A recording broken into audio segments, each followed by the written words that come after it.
Do you remember a time when going shopping felt like a special occasion? When the whole family dressed up, walking into department stores with sparkling lights, the subtle scent of perfume, laughter, and the click of shoes on the wooden floor? Before Amazon and barcode scanners, shopping was an experience, a family memory. Today, we're going back to yesterday to explore 20 of the most beloved department stores in America, names that have vanished but live on in the memories of so many. WOOLWORTH'S. If there is one store Americans remember with their heart rather than just their memory, it is WOOLWORTH'S. From the late 19th century until 1997, WOOLWORTH'S created a completely different retail experience, friendly, accessible, and as comforting as America's living room. When you stepped into WOOLWORTH'S, the first thing you noticed wasn't the merchandise, but the sound. The jingle of the bell when the door opened, children's shoes running on the floor, the smell of grease wafting from the kitchen, and above all, the lively chatter at the legendary lunch counter. WOOLWORTH'S once had over 2,000 stores worldwide, and each store had its own unique character, but the lunch counter was the brand's soul. Here, children enjoyed milkshakes and cream pies, while adults ordered hamburgers, black coffee, or hot grilled cheese sandwiches, all for just a few pennies. For many working-class families, WOOLWORTH'S was a place where they could enjoy a small privilege, eating well, laughing freely, without worrying about money. But WOOLWORTH'S isn't just a personal memory, it's a historical landmark. On February 1st, 1960, in Greensboro, North Carolina, 4 black students walked into WOOLWORTH'S and sat down at the lunch counter reserved for whites only. They were refused service, but they didn't leave. That nonviolent protest lasted for months, sparked a movement across the U.S., and became a symbol of the struggle for racial equality. By the 1990s, WOOLWORTH'S weakened because it couldn't adapt quickly enough to the big box model like Walmart and Target. In 1997, the last store closed. But here's the interesting part. The Foot Locker brand you know today is the successor to WOOLWORTH'S, spun off and continuing to live on. Sears. If you ask older Americans what they were most excited about every Christmas from the 50s through the 80s, many won't talk about the tree, the lights, or the gifts. They'll talk about the Sears catalog. Sears was founded in 1892 and quickly became one of the largest companies in America. In the mid-20th century, Sears didn't just sell goods, they sold dreams. The thick Sears Wish Book catalog, spanning hundreds of pages, was a window for children into the magical world of toy trains, Lego sets, Shirley Temple trolls, and a rose. Millions of kids would circle the items they liked and place the catalog on the dining table as a suggestion to Santa Claus and their parents. But Sears did something unprecedented in shopping history. They sold entire homes in a kit. From 1908 to 1940, Sears offered ready-to-assemble kit homes sent by train, and over 70,000 Sears homes sprang up across America, many still standing today. By the 70s and 80s, Sears was the place where parents bought refrigerators, washing machines, and chainsaws, where young people bought Toughskins jeans, where children bought bikes, and where technicians bought Craftsman tools. No other store better represented the American middle class. However, by the 2000s, Sears began to lose its way. They failed to transition to e-commerce quickly enough and made a fatal investment mistake with Kmart. Excessive confidence, even complacency, caused them to lose their original position. Today, only a few Sears stores sparsely remain. But whenever the name is mentioned, people don't think of failure. They think of their childhood, lying on the floor, holding a red pencil, circling their dreams in the Christmas wish book. Montgomery Ward. Montgomery Ward, founded in 1872, preceded Sears by a step, and was the first company to originate the concept of the mail-order catalog in America. They made a strong promise to customers, money back if not satisfied, a very bold idea at the time. Ward was once the market leader, with over 550 stores and a massive customer network across the country. But their biggest milestone came from a small red figure. Rudolph the Red-Nosed Reindeer. In 1939, Montgomery Ward distributed a small storybook to children about the unique red-nosed reindeer. The story became a phenomenon, later turned into a song, a cartoon, and a Christmas staple. Montgomery Ward had created an immortal icon. So what caused their collapse? It was a lack of sensitivity to retail trends. When Americans began moving from city centers to the suburbs, Sears quickly opened stores in suburban shopping malls, while Montgomery Ward clung to the old business model.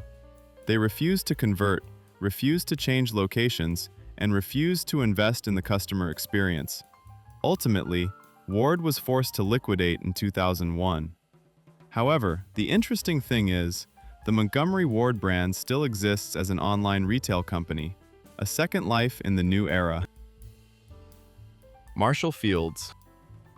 No store could touch the soul of Chicago in the way Marshall Field's did.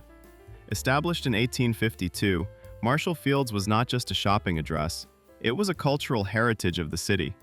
Chicagoans didn't go shopping at Field's, they went to Field's, as if it were a ritual.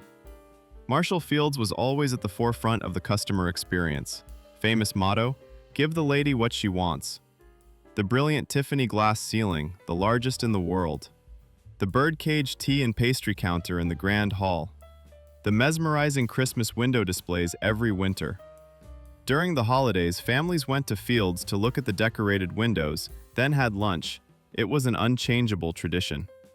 When Macy's acquired and renamed Marshall Field's in 2006, the entire city of Chicago erupted in anger. Over 30,000 signatures were sent in protest. Older generations said, "Field's is a part of us. You change the name, but you can't change its heart." Today, the building still stands there, but the soul of Field's is lost. Yet, in the memory of Chicagoans, Marshall Field's remains, like a snowy morning, the sound of Christmas music, and the feeling of a small hand holding a mother's hand under the dazzling window lights. Hudson's. J.L. Hudson's in Detroit was once the second largest department store in the U.S. and the tallest retail building in the world with 32 floors. But Hudson's wasn't just tall, it was deep in the memory of Detroiters.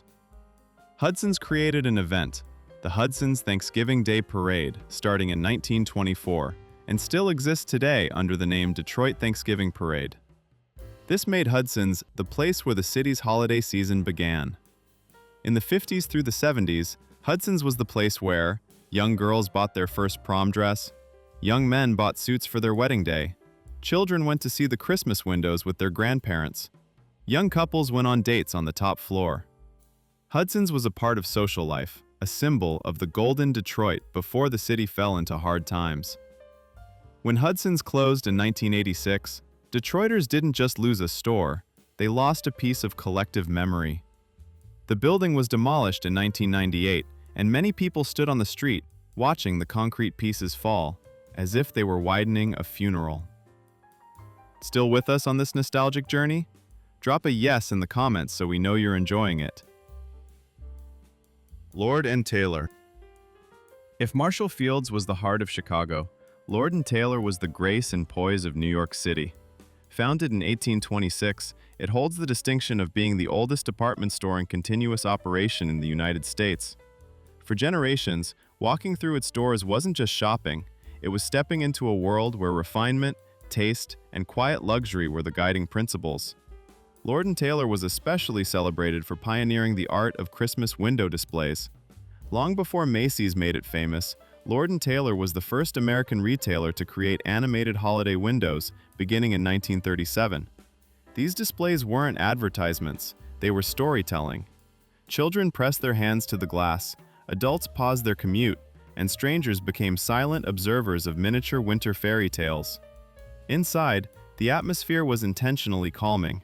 Soft lighting, elegant counters, attentive but discreet saleswomen, and a fragrance that blended perfume, polished wood, and sophistication. But as fast fashion, online retail, and shifting consumer habits transformed buying into clicking, Lord & Taylor's world of curated, graceful shopping began to fade. In August 2020, after nearly 2 centuries, the company filed for bankruptcy. Yet for many New Yorkers, the name still evokes memories of polished marble floors, beautifully dressed windows, and an era when shopping felt like an occasion, not just a transaction. Wanamaker's. Founded by John Wanamaker in Philadelphia, it was one of the first modern department stores in America and a pioneer in customer service, retail ethics, and marketing. Wanamaker believed deeply in integrity. His famous principle was, "One price to all, no favoritism." That idea, the fixed price tag, revolutionized American retail by eliminating haggling and ensuring fairness. But nothing defined Wanamaker's more than the Grand Court organ, the world's largest playable pipe organ, with over 28,000 pipes. Installed in 1911, it turned shopping into a cultural experience. Every day at noon, and often at 5 p.m., the bustling store would slowly quiet as the organist began to play. Music drifted across balconies and marble columns, and for a few minutes, shoppers and clerks alike were united in silent awe. Wanamaker's was also known for its pageantry, elaborate Easter and Christmas displays, seasonal concerts, and patriotic ceremonies. Presidents visited, dignitaries visited. For Philadelphians, it was a source of civic pride, their store. When the Wanamaker family eventually sold the business, the name faded, first becoming HECHT'S, then Macy's. Yet the Grand Court and its mighty organs still remain. And each Christmas, when the organ thunders through familiar carols, many Philadelphians don't feel like they're at Macy's at all. In their hearts, they are, and always will be, at Wanamaker's.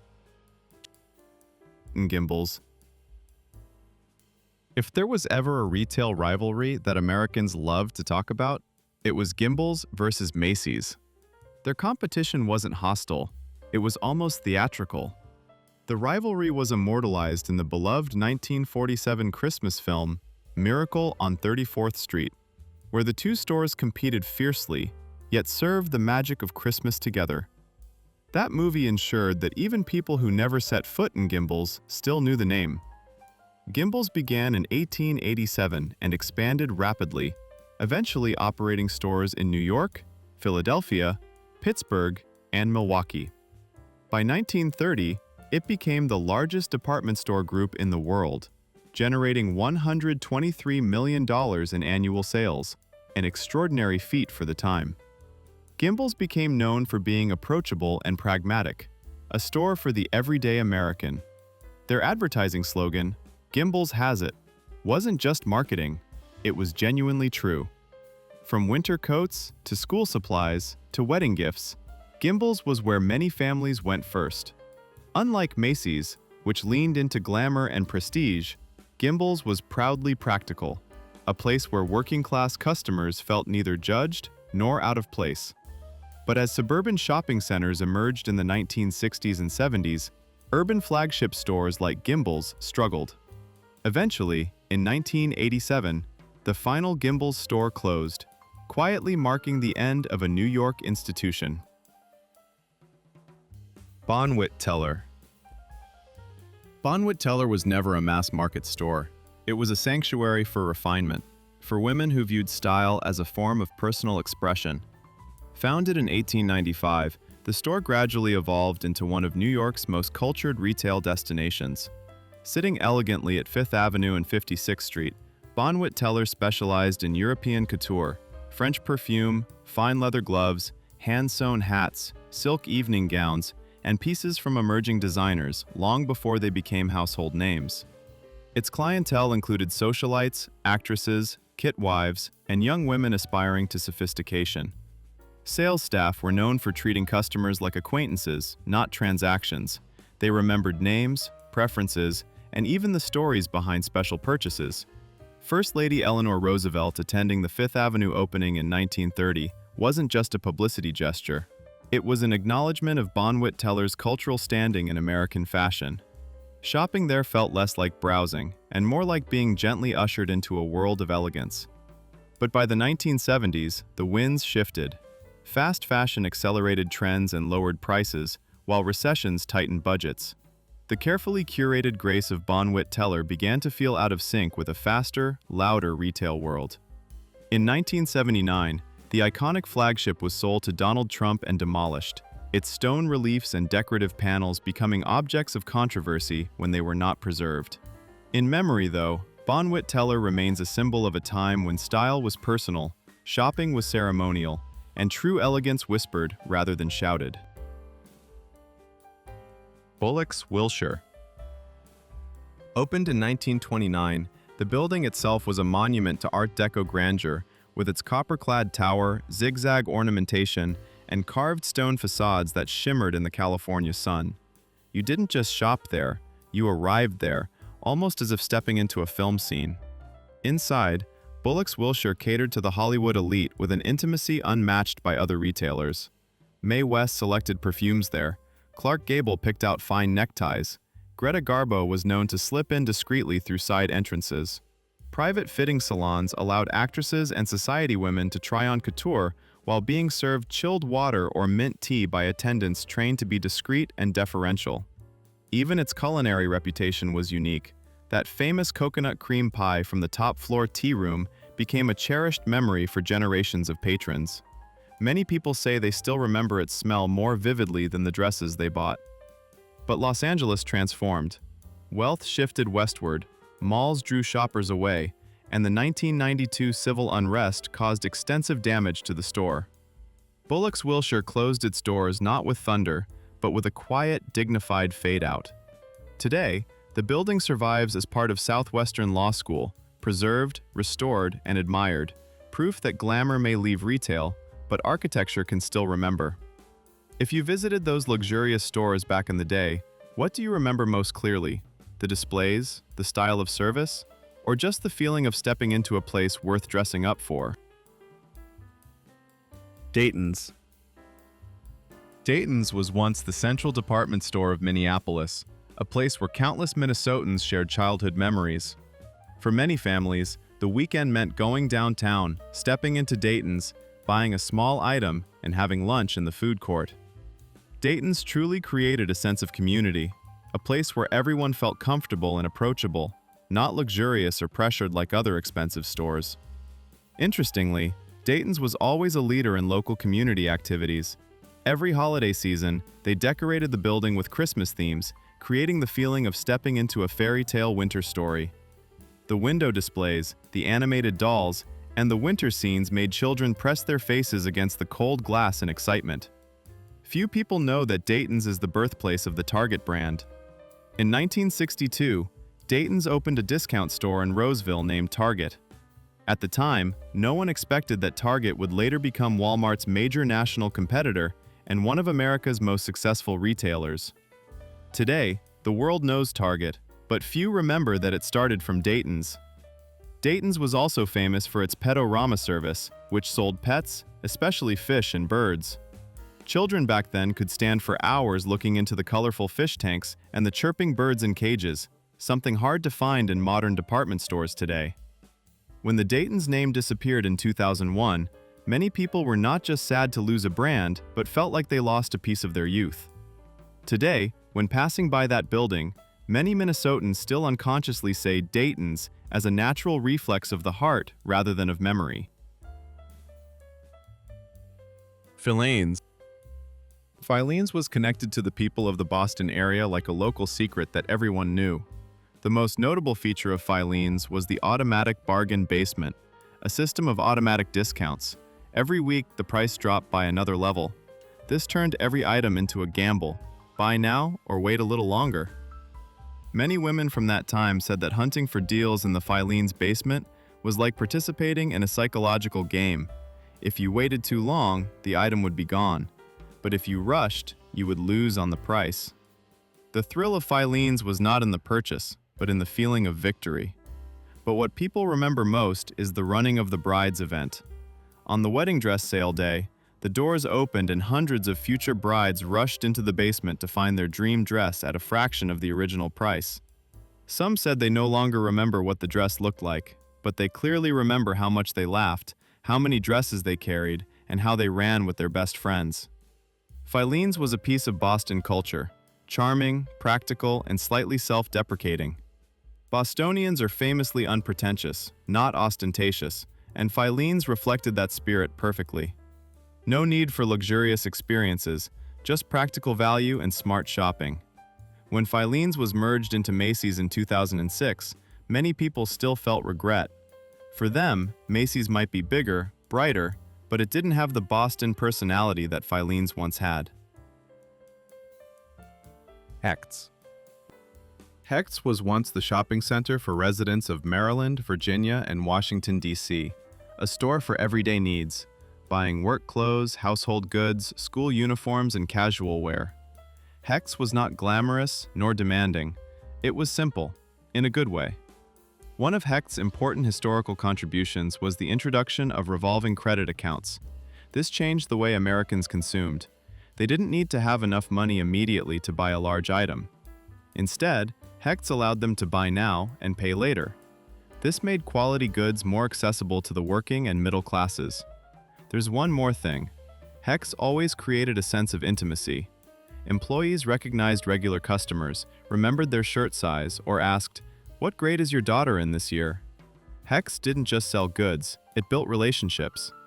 The time before Christmas at HECHT'S also had its own charm, not as flashy as Macy's or Marshall Field's, but warm. People came in to buy gifts, wrapping paper, greeting cards, small but meaningful items. When HECHT'S was renamed Macy's, many felt like their local culture was being globalized. Everything still operated, but something was lost. Some said, going to HECHT'S felt familiar back then, but Macy's, it's just a name. Today, perhaps not many young people know who HECHT'S was, but if you ask the older generation in the Washington area, they will tell you about HECHT'S as if telling about a warm, ordinary corner of life they grew up with. ZAYRE. ZAYRE started as a no-frills discount store in Massachusetts in the 50s.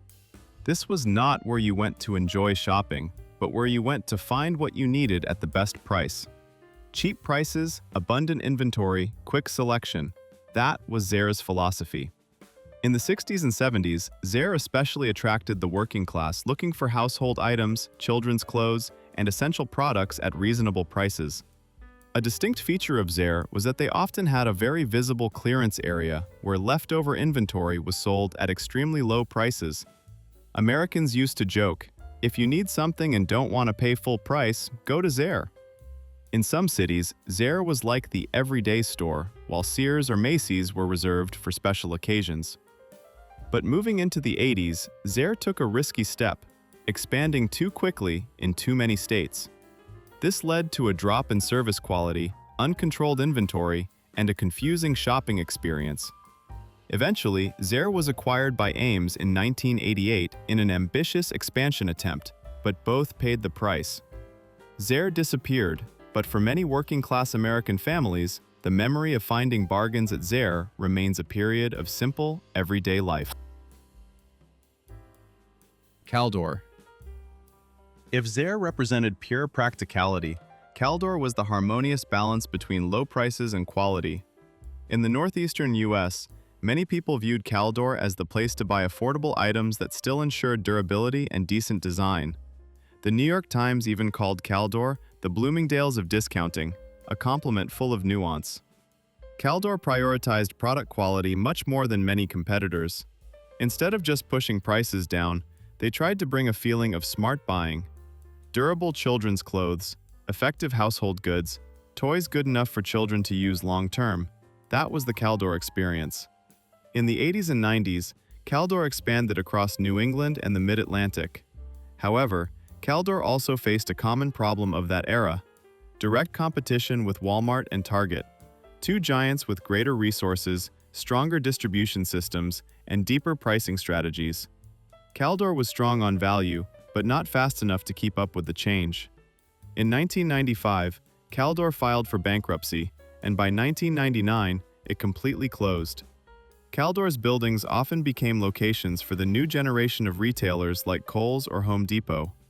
Today, for older residents of the New England area, CALDOR is sometimes recalled as a store that was just good enough, not glamorous, not expensive, but a very practical friend in daily life for a time. Do you ever wish you could go back in time just to step inside that store one more time? Not to buy anything, just to feel the atmosphere back then. AMES AMES was once the fourth largest discount department store chain in the US, with about 700 stores in 20 states at its peak. AMES was famous for taking over locations vacated by other retail chains, for example, the old buildings of ZAYRE or Hills. What attracted customers to AMES was convenient simplicity. Need clothes for the kids? Go to AMES. Need cheap household goods? Go to AMES. Need holiday items? Go to AMES. Their location selection was also smart. Many AMES opened in small towns or areas without Walmart or Target. This kept AMES close to many small communities. But most of AMES's failure came from its own ambition to expand too quickly. They acquired ZAYRE, then acquired King's department stores, burdening the company with massive debt. Meanwhile, Walmart and Target built strong logistics systems, streamlined shipping costs, and optimized product prices. AMES filed for bankruptcy twice, the first time in 1990 and the second time in 2001. They tried to hold on for a while longer, but finally closed completely in 2002. Many people recall AMES with regret, not because it was luxurious or special, but because for small communities, AMES was once the primary shopping choice. SS KRESGE began modestly in 1899, selling everyday items for 5 or 10 cents, the classic American 5 and dime. These stores became woven into the rhythm of working-class life, a place where mothers stopped in for thread and soap, fathers picked up small tools or batteries, and children rationed their allowance for candy or penny toys. The snack counter, the bright signage, the friendly clerks, KRESGE'S felt like a neighborhood staple rather than a corporate retailer. What makes KRESGE'S remarkable is not just what it sold, but what it ultimately inspired. Sebastian S. KRESGE saw the shift in American shopping habits and envisioned something bigger, a larger format store offering more categories, deeper inventory, and reliably low prices for everyday consumers. That idea became Kmart, launched in 1962. Throughout the 1960s, 70s, and 80s, Kmart became a national force. At its peak, it operated thousands of stores and was considered the dominant American discount retailer long before Walmart surpassed it. Many Americans still remember blue light specials, when a flashing blue light would signal an unannounced sale on the sales floor.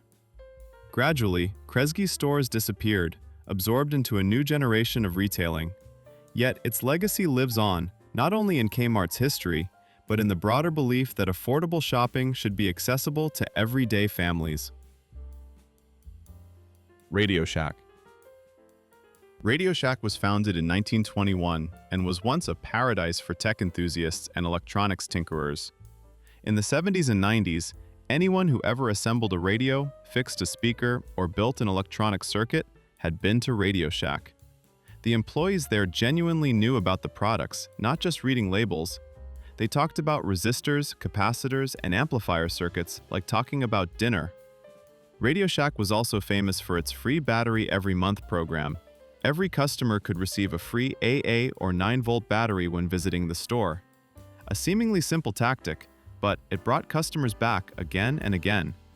The problem arose when Radio Shack tried to popularize its customer base. Instead of serving the technical tinkerers, its most loyal group, they shifted to selling mobile phones and flat-screen TVs. But they couldn't compete with Best Buy or Walmart, and simultaneously lost their core customers. This is a marketing lesson. When you try to please everyone, you cease to be anyone's specific choice. Radio Shack disappeared, but the memories of those who love to create and repair remain. The Bon-Ton. Bon-Ton was not a national brand, but it was the retail home for many small and medium-sized cities in America. They owned several sub-brands like Carson's, Bergner's, Elder Beerman, Herberger's, each name connected to a region. What was special was that Bon-Ton had a hometown feel. Employees recognized regular customers. The stores were often located in small shopping centers, serving the local community. For many families, shopping there was not a choice but an everyday habit. But Bon-Ton encountered a problem common to many mid-level brands. In the long run, every market becomes a race between the two leaders. In the department store industry, the peak was Macy's, Competition was Nordstrom or Kohl's. But Bon-Ton was stuck in the third or fourth position. Younger customers wanted bigger brands, they went to Macy's. Customers hunting for lower prices, they went to Walmart or Target. Bon-Ton stood in the middle and was gradually forgotten. In 2018, Bon-Ton filed for bankruptcy and closed its entire system. Barneys. Barneys started very modestly as a discount store for men, but then they wanted to move up to the luxury segment, competing with Bergdorf Goodman and Saks Fifth Avenue. They changed their target customer, changed their style, and changed their position. The problem? The brand lost its standing point in customers' minds. People no longer knew who Barneys was for. Some shoppers felt Barneys was no longer for them, while wealthy customers didn't feel Barneys was luxurious enough compared to other traditional luxury brands. Barneys window displays were very creative, always bold and trend-setting, but sales were insufficient to cover operating costs and rental expenses in New York. Barneys filed for bankruptcy twice and finally closed in 2019. Barneys is a reminder that, in the world of branding, it's not the strongest who wins, but the clearest. Time changes, shopping habits change, but those stores still remain somewhere in the memory. The strolls around the candy counter, the new clothes for the school year, the family moments spent together. Perhaps what is worth remembering is not the item bought, but the feeling of being next to the people we love. The Red Tower and the newest VCRs, welcome to Circuit City, where professional staff was the commitment. They were once the electronics giant pioneering the superstore and the 24-minute pickup commitment. What caused the trust to break down and 30,000 jobs to be lost after a night of historical liquidation? This is the true story of Circuit City. Everything began in 1949, a seemingly ordinary moment that held a huge opportunity. Samuel Wartzel, a man of vision, decided to bet on a technology that most people still considered novel: television. During a vacation trip to Richmond, Virginia, he stepped into a barber shop and saw a television in operation, broadcasting images that seemed like magic to Southerners. Samuel Wartzel immediately recognized that this was not just an entertainment item, but a colossal business opportunity. Later that year, Samuel and his family moved to Richmond and opened the first store named Ward's Company. He focused on selling the newest televisions and home appliances, confident that consumers would soon embrace these new devices as enthusiastically as he did. And indeed, everything went smoothly, and Ward's Company quickly grew. By 1959, Ward's Company was no longer a single store but owned 4 bustling stores around Richmond, Virginia. This initial success was proof of Samuel Wartzel's vision that he saw the hidden demand of Americans for technology and home convenience. The company continued to expand its scale, acquiring stores in various locations across the country. From Albany, New York, Mobile, Alabama, Washington, D.C., all the way to Costa Mesa, California, Ward's Company gradually expanded its footprint on the U.S. retail map.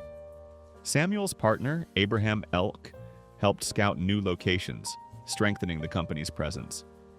To reach more music and technology lovers, they began issuing mail-order catalogs under the name Dixie Hi-Fi, bringing technology products directly to customers' mailboxes. While expanding, the company continuously experimented with different retail models. In some Richmond shopping centers, they tested smaller stalls, such as sight and sound booths in Circuit City. Samuel Wartzel held the role of president until 1970, and subsequently served as chairman of the board until 1984, playing a crucial role in navigating Ward's through the initial difficult years. However, the company needed a new vision for the future. In 1972, his son, Alan Wartzel, took over as chief executive officer. Alan's first task was to reorganize the complex network of acquisitions, closing unprofitable locations to focus resources and allow the rest of the business to thrive. Alan Wartzel understood that to truly lead the market, they needed a bolder strategy, moving beyond the traditional retail model. He required a new definition of an electronics store, a place where customers not only shopped, but also experienced. Under Alan's leadership, Ward's Company was ready to enter a new era, ready to become the giant we once knew. Circuit City did not stop at the flashy facade of the Red Towers. They wanted to be known for service top-notch, professional service, always supporting customers. Their slogan reflected this: service is state-of-the-art. This was a promise to customers of unmatched quality and expertise. What truly set Circuit City apart was its staff. Sales associates were not just handed a price list and sent out. The valuable detail is that many were factory-trained. They learned about the construction and operating principles of the latest devices, understanding every small detail. When you walked into a Circuit City store and asked about picture quality, surround sound settings, or the difference between disc players, their staff truly had in-depth knowledge to help you choose the right equipment, rather than just reading specs off the box. This established an entirely new level of trust in the electronics retail industry, which was often dominated by commission-hungry salespeople. Circuit City's success came from its ability to use everyday language. They did not use complex jargon to make customers feel less knowledgeable. Instead, they chatted with customers in a friendly manner, creating a comfortable feeling and trust in the staff's advice.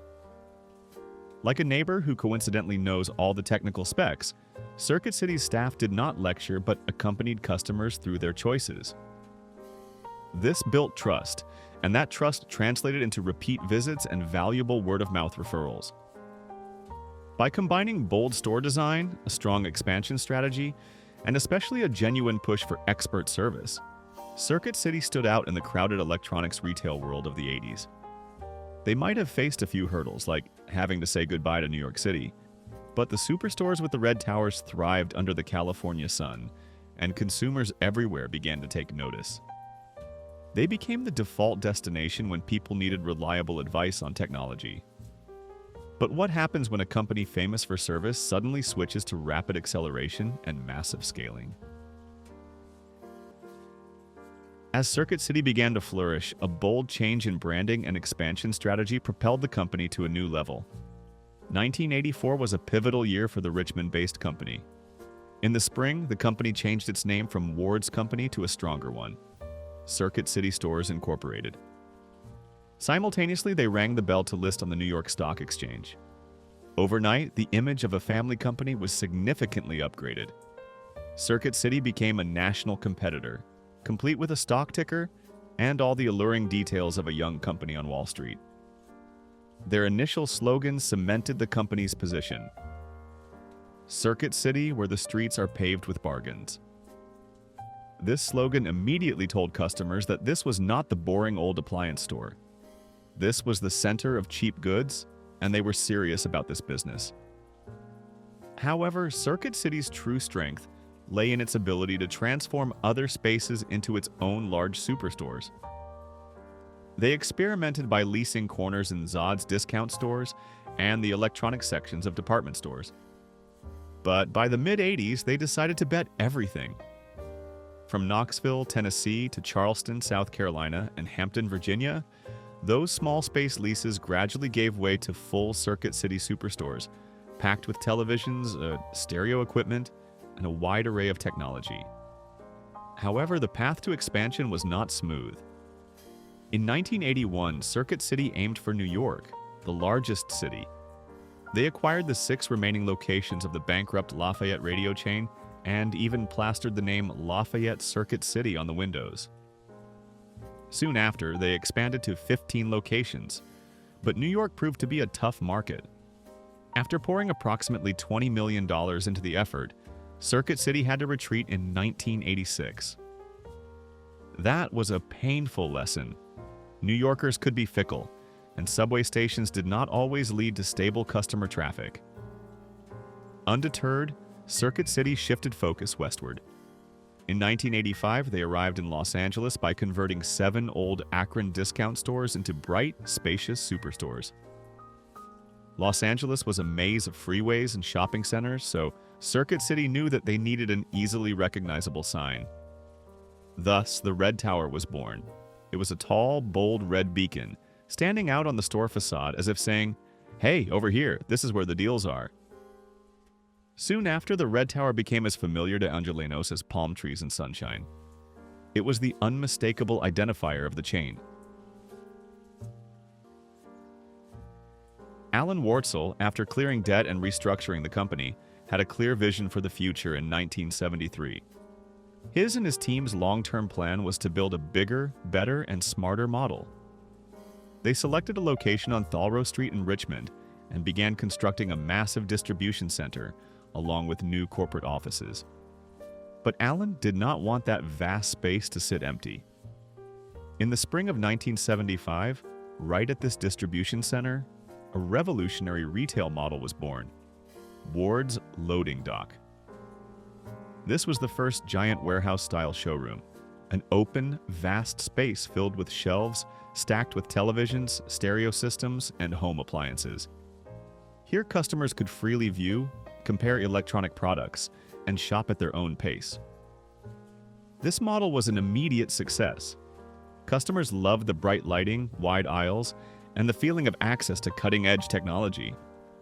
It was no longer your grandmother's small electronics shop. It was a genuine technology playground.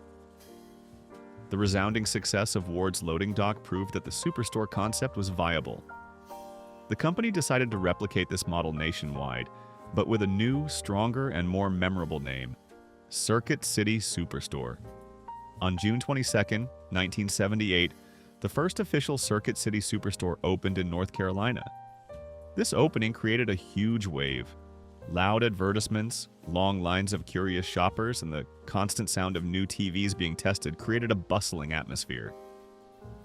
The superstore format spread like wildfire. Customers no longer had to navigate cramped aisles or deal with overly pushy salespeople. Instead, they could freely explore, test audio systems, compare competing brands, and talk with friendly, knowledgeable staff. By pioneering the superstore idea, Circuit City set a new standard for the consumer electronics retail industry. From VCRs, boomboxes, to color TVs and advanced microwave ovens, Circuit City became one of America's leading destinations for everything related to technology. This was the moment Circuit City began reaching its peak, ready to transform from a regional chain into a genuine national competitor on Wall Street. Circuit City's continuous rise in the late 1990s and early 2000s created the feeling that the Red Towers had come alive, illuminating success across every parking lot. By 1999, you could easily find a Circuit City store in almost every shopping center in the US. They had over 600 stores. Some were large warehouse-style superstores displaying everything from home theater systems to the latest video games, while others were neatly situated in mall corridors for quick visits. The company seemed to have pressed the accelerator, spreading across the map, delving deep into major cities and small towns. With so many doors opening, revenue began to surge.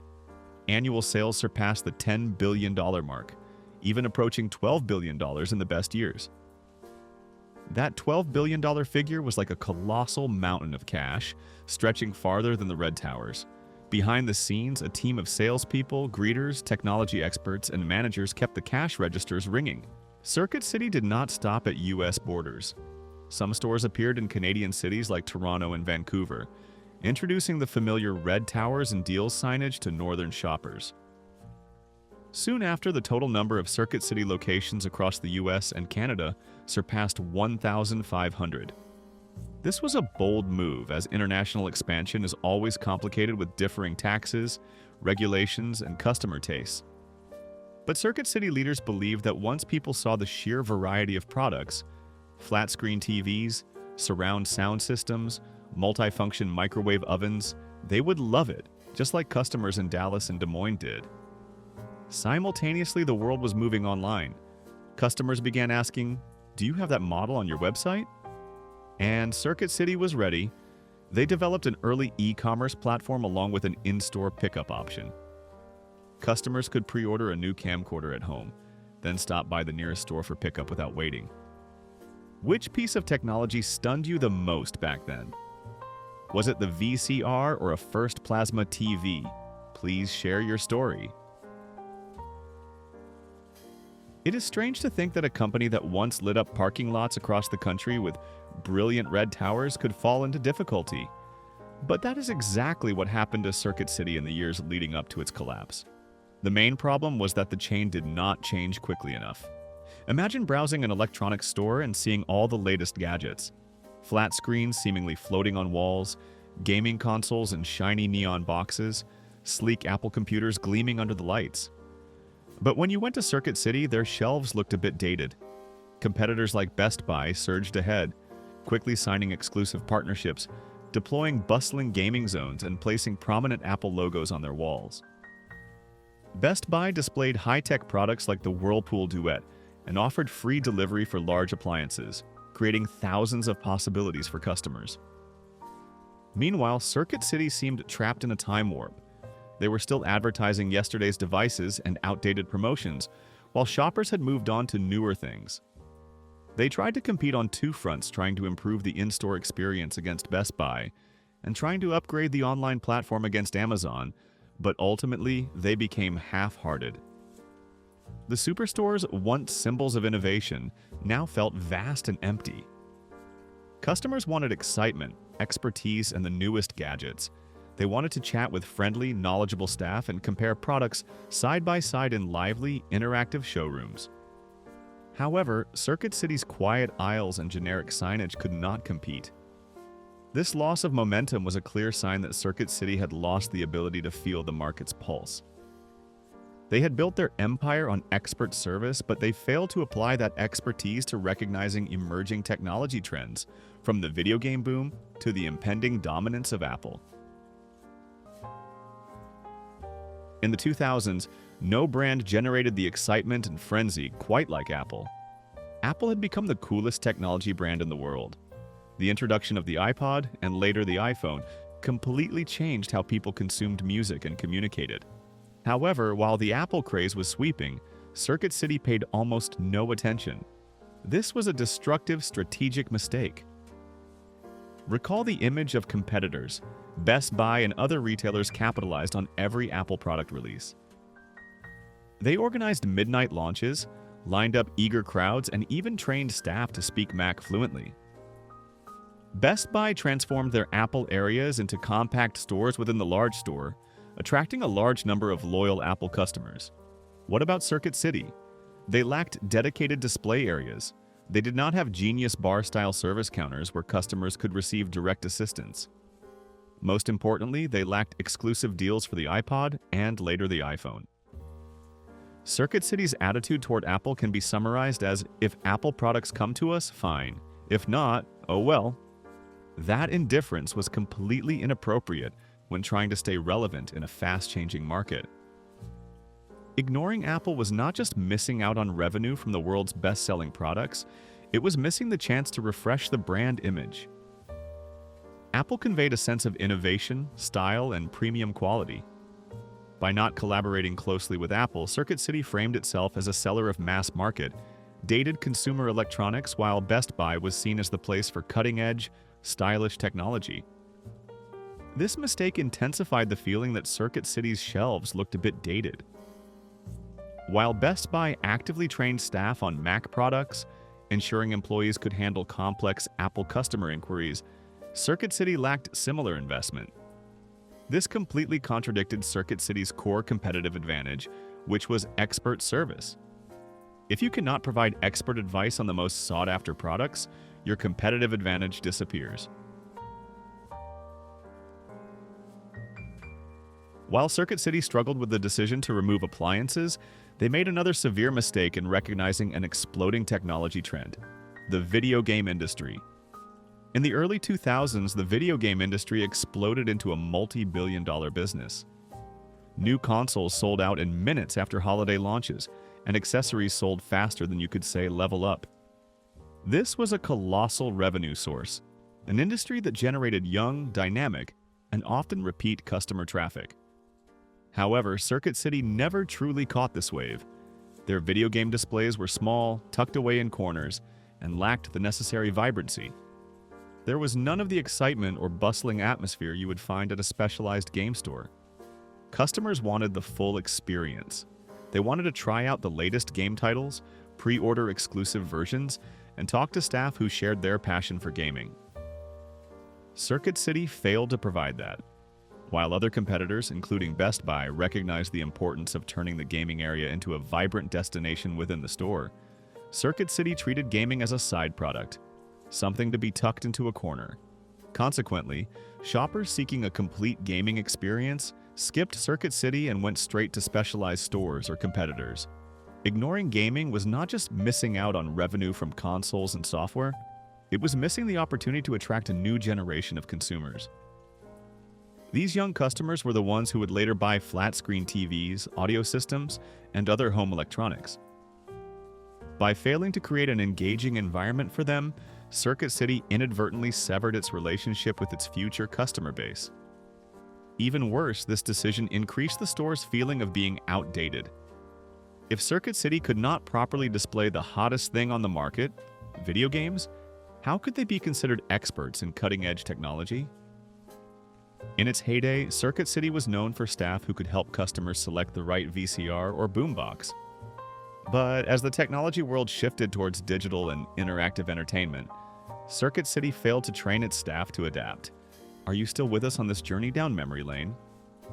Don't forget to hit the hype button right below the video to let us know you're enjoying it.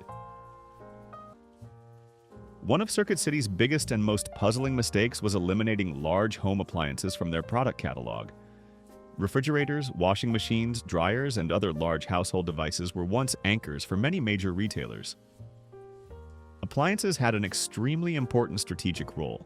They drew families into the store for an essential purchase, then tempted them to buy additional electronics like TVs or audio systems on the way out. This created stable family customer traffic, who often combined appliance purchases with electronics purchases. However, Circuit City quietly removed those household giants from their store floors. This was akin to cutting off one of the main arteries supplying customer traffic to the store. The damage of this decision was very clear. It resulted in the loss of stable family customer traffic. Without appliances, fewer people visited Circuit City. People no longer viewed the store as the sole destination for all their household needs. Simultaneously, competitors like Best Buy capitalized fully on this market. Best Buy displayed new washing machines with touchscreen controls and refrigerator models that could send alerts to your phone, making the appliance shopping experience more exciting. They understood that modern retail is not about selling a single item, but about building an ecosystem that meets a family's various needs. Circuit City's elimination of appliances made their aisles look much emptier compared to competitors. The already large superstores became even larger and lacked life. As Circuit City neglected its physical stores, it also failed miserably in adapting to the most crucial front: online. Simultaneously, Amazon rose powerfully, offering an endless warehouse, free delivery, and an undeniably convenient shopping experience. Consumers began asking, why struggle with parking and long checkout lines when I can have a new TV or soundbar delivered straight to my door? Circuit City felt the pressure. Although they were once a pioneer with the 24-minute pickup commitment, as the internet grew, their website could not keep up. Circuit City's website was deemed outdated. Its interface was not as smooth as competitors. Product pages lacked user reviews and rich demo videos. The checkout process could be a complex maze, and shipping fees were often high, offsetting any savings customers might achieve. This was completely uncompetitive compared to Amazon's smooth and user-friendly interface. While Amazon and other competitors were rolling out one-click ordering, personalized recommendations, and same-day delivery in key markets features that made shopping too easy, Circuit City lagged behind. By the mid-2000s, Circuit City management was fighting a two-front war. On one side was Best Buy polishing the in-store experience, opening Apple stores within the large store and deploying professional gaming areas. On the other side was Amazon, winning over those who dreamed of shopping in their pajamas. Their superstores were still vast, but felt empty. Their website never became a real challenger to the online giants. Shoppers noticed the difference.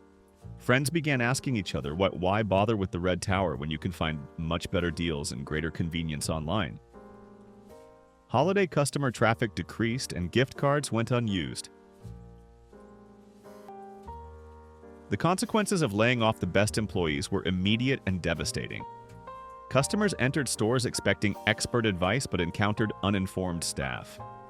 The trust that Circuit City had painstakingly built over many years with the slogan, "Service is state-of-the-art," was shattered. Recall the golden years when Circuit City staff could converse with you in everyday language and help you choose the right equipment.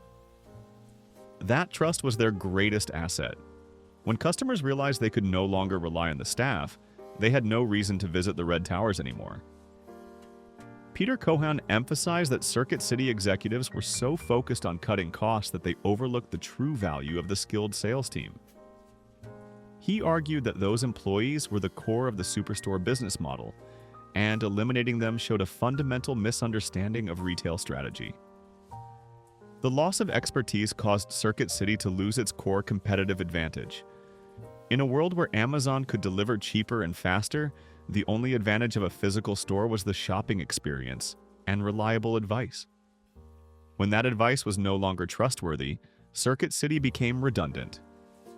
Customers were not just disappointed, they felt betrayed. They had built a relationship with a brand based on understanding and support, and Circuit City traded all of that to save salary money. This decision was the final and most fatal mistake. Circuit City shot itself in the foot. They exchanged customer trust and expertise for short-term costs. When trust disappeared, cash flow dried up. With debts piling up, no momentum for change, and no shoppers returning, the path to bankruptcy was set. In the final desperate days, Circuit City executed a cost-cutting measure that would later be seen as their fatal mistake. In an effort to save cash, the company laid off its most experienced, highest-paid salespeople. Theoretically, this seemed smart. Lower salaries, smaller costs. But in reality, it was like replacing a seasoned guide with someone who had never traveled the path. They replaced the factory-trained expert team with newer, cheaper workers who lacked specialized knowledge. Imagine walking into a Circuit City store, eager to pick out a new TV, only to be greeted by someone who did not know what HDMI was. That is exactly what happened. Customers who had relied on the veteran staff for advice now left feeling more confused than when they entered. This mistake was not just about missing sales. It shook the trust customers had built over many years. For many, buying electronics was not a simple card swipe. It was a conversation. They wanted someone who understood their living room layout, their budget, and their dream of a perfect movie night. At the time, CEO Philip Schoonover defended the layoff decision, telling Reuters that the change would lead to improvements in management costs. He argued that the company would still maintain appropriate investments to promote crucial strategic initiatives like digital home services, omnichannel, and home entertainment. In other words, the company bet that expert experience could be secondary to short-term cost savings. However, management expert Peter Cohan disagreed. He told the Associated Press that Circuit City violated the fundamental principle of good business by firing its best employees. This decision was self-sabotage, a fatal wound Circuit City inflicted upon itself. If you were one of the 30,000 employees who once worked at the Red Tower, what valuable lesson did you learn from Circuit City? Please leave a comment so we can preserve these memories and experiences together. While Circuit City was grappling with its strategic mistakes and intensifying competition from both Best Buy and Amazon, a global economic disaster struck, delivering the final blow. That was the global financial crisis of 2008. Suddenly, consumers tightened their belts. Large electronic items, once Circuit City's pride, became luxuries instead of necessities. Customers had lost jobs, confidence in the economy collapsed, and buying a new flat-screen TV was postponed indefinitely. Circuit City had long lost its momentum. With declining sales, they could no longer afford to maintain operations for too many stores, or invest in flashy updates that might attract cautious customers back. While competitors like Best Buy tried to weather the storm by offering trade-in deals, price matching, and maintaining a continuously changing inventory according to consumer tastes, Circuit City lacked the financial capability to execute these flexible maneuvers. The company was trapped. They were stuck between maintaining an outdated physical superstore model and losing customers to Best Buy, and being unable to build an online platform strong enough to compete with Amazon. The financial crisis turned a difficult period into a severe crisis. Now, they were not only losing customers due to bad strategy, but also losing customers because the economy collapsed. Bankruptcy became inevitable. Stores closed, lights went out, and thousands of employees lost their jobs precisely when the whole country was struggling. Circuit City's inability to survive the 2008 financial crisis showed they had failed to build a sustainable business model. When things were good, the $12 billion revenue masked the cracks. But when the economy collapsed, these cracks immediately widened into chasms. Sadly, instead of recognizing that they needed to invest more in service and innovation to survive the recession, Circuit City made the worst decision, a move that erased what had made Circuit City different. As profits plummeted after the 2008 financial crisis and following the decision to lay off the best staff, Circuit City ran out of cash.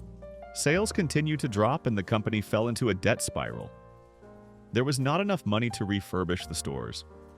This meant the superstores continued to feel vast and empty, unable to compete visually with thriving competitors. There was also not enough money to build a competitive website. Their outdated and difficult-to-use e-commerce platform stood still, unable to catch up with Amazon and other online rivals. Circuit City spoke of stepping up their online game, but the fixes never met the target. The website interface remained outdated, lacking reviews and featuring complex checkout processes. Coupled with piling debt and no clear path to win back digital customers, Circuit City faced a harsh reality. Bankruptcy was no longer a distant threat, but the inevitable closing door. They were stuck in the middle. They could not beat Best Buy in the physical experience because they had fired their best staff and ignored key products. They could not beat Amazon in the online space because their website was too outdated. This failure was the result of years of falling behind. Circuit City failed to keep pace with the market's change. They stood still while everything moved around them. In the final days, the entire Circuit City chain was converted into a massive clearance sale. This was not just a typical bankruptcy. This event was called the largest consumer electronics liquidation in history. The company could not find a buyer and all efforts to restructure failed. Consequently, Circuit City was forced to close 567 stores in the US. Tens of thousands of employees shared the same fate. The company cut 30,000 jobs. That was a huge shock to the American labor market, especially amidst the ongoing financial crisis. The image of the tall, brilliant red towers, once symbols of technology and deals, now became empty shells. Signs advertising the final sales appeared, marking the end of a retail era. Circuit City's collapse is a clear reminder that in the business world, standing still means dying. Although they pioneered the superstore model and features like the 24-minute pickup commitment, they failed to maintain the pace of innovation. If you enjoyed this walk back in time, please like this video, share it with someone who remembers these days, and subscribe for more nostalgic stories every week. Thank you for being here. See you in the next memory.